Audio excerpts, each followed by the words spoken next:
Tractor अलटी 2 मृत 3 गुरुतर। रायगड़ा जिला रामानागुड़ा block अंतर्गत गुलुमुंडा पाक्का निकट में एक इटा बोझे ट्रैक्टर भारसाम्य हराई अलटी पड़ू घटनास्थल 2 जन मृत्यु घटी बेले अन्य 3 जन गुरुतर भाव आहत होती। मृतकों मध्य जड़े महिला और अन्य जड़े पुरुष रही। मृतक और आहत समस्त घर गुणपुर ब्लॉक अंतर्गत अंपेरा ग्रामर बोली जनापड़ी। घटनास्थल में गुणपुर अग्निशम विभाग पहुंची समस्त को उद्धार करने बेले गुणपुर पुलिस पहुंची तदंत आरंभ करिछि।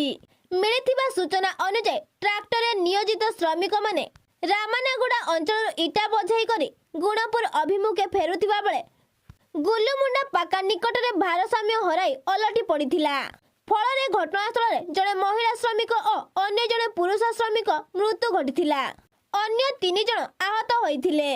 गुरुतर भावे आहत जड़े श्रमिक को पारलाखेमुंडी हॉस्पिटल को स्थानांतरित होइथिबा बेले अन्य 2 जन श्रमिक को गुणपुर उपखंड चिकित्सालय रे चिकित्सा जारी रहिथिबा गुणपुर उपखंड चिकित्सालय डाक्टर सुजाता गमांग प्रकाश करछंती।